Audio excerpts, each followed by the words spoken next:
You don't have to go far to hear some coffee dude banging on about the flavour profiles of different coffees, no matter where they are from. They will go into detail about how they get flavour notes of sardonic Wednesdays or the mouthfeel of moonlight or some other poetic drivel. Coffee flavour notes are far from a direct science, and even though we have the guidance of the SCA's flavour wheel, it's still difficult to move away from simply listing fruit and vegetables.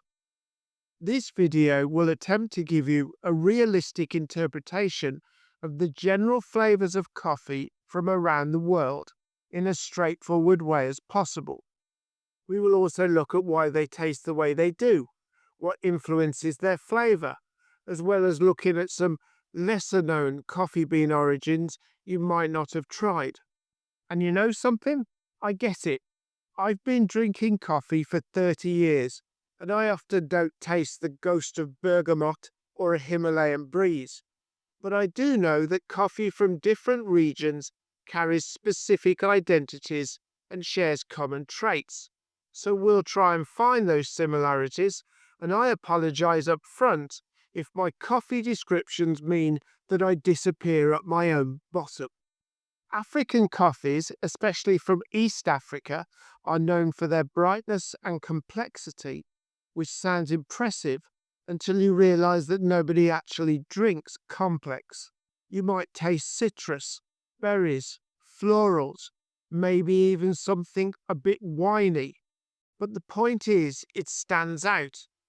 If you've ever had a cup with floral aromas, citrus, berry notes, or wine-like acidity, there's a good chance it came from somewhere like Ethiopia or Kenya.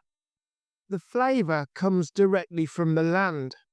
Most of the region's coffee grows at high altitudes, under the equatorial sun. The cooler temperatures, consistent daylight, and volcanic soils create ideal growing conditions. Coffee cherries ripen slowly, resulting in denser beans with more acidity, stronger aromatics, and pronounced flavour. If we look at two popular countries, Ethiopia and Kenya, the highlands there have these deep red volcanic soils loaded with minerals such as iron and magnesium. The air's cooler, the cloud cover's constant, and the drainage is spot on. That's why the coffees come out clean and sharp, not muddy. Ergashef tends to give you jasmine and citrus. Kenya goes fruitier, with black currant, grapefruit, sometimes something winey that kicks in near the end. Across East Africa, the same pattern shows up, bright, fruity, and a bit tea-like. The land, the soil, influences the flavour. Before we get into the flavour stuff, let's be honest. Most people throw around tasting notes like they're reading the label on a candle. What actually causes one coffee to taste like berries and another like spice? It's not magic. It's due to things like the sugars and acids that build up in the bean while ripening. The slower that process happens, which is what you get at higher altitudes with cooler temperatures. Madagascar's not the first place you think of when it comes to coffee. And to be fair, most people don't even know it grows any. But it does.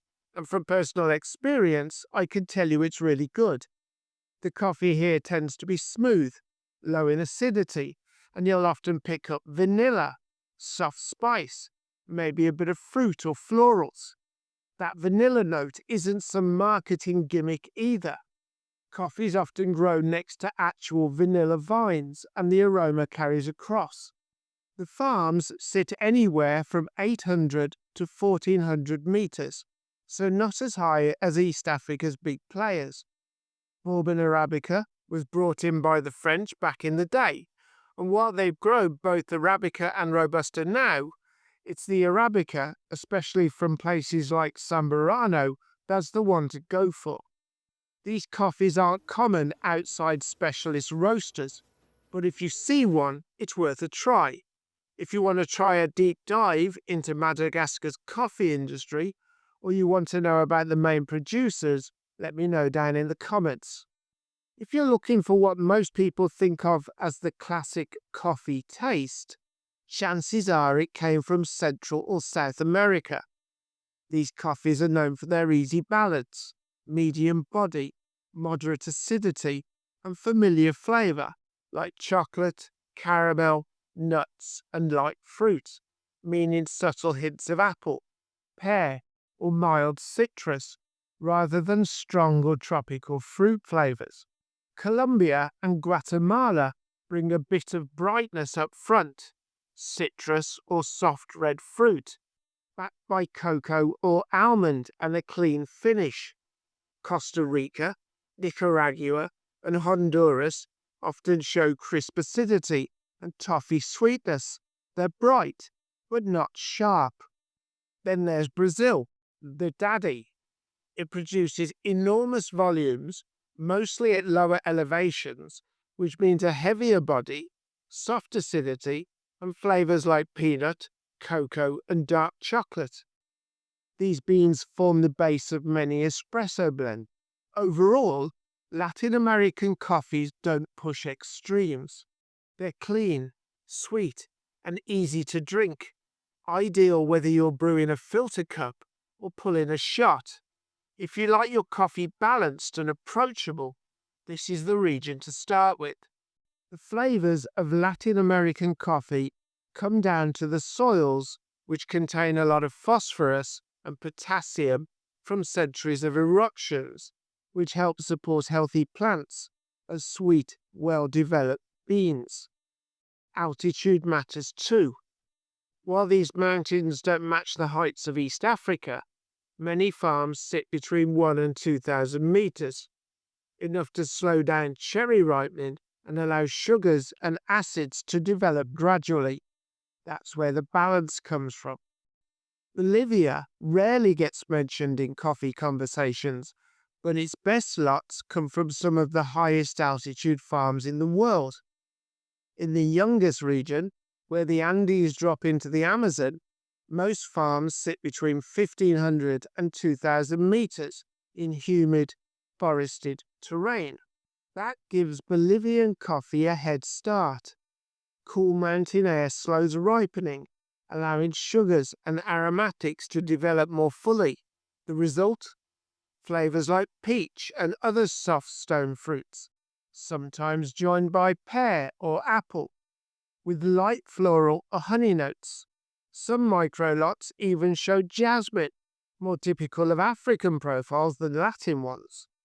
Coffees from Asia, especially South and Southeast Asia, show a very different profile.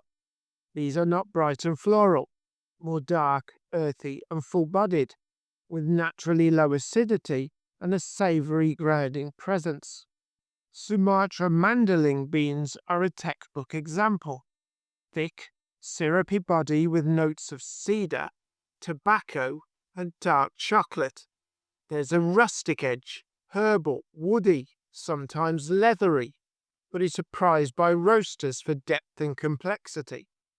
Indian coffees like Monsoon Malabar or Mysore follow a similar line. They're smooth and heavy, with nutty spice, soft acidity, and a mellow, almost aged finish. Across much of Asia's coffee belt, the dominant profile is bold and textured.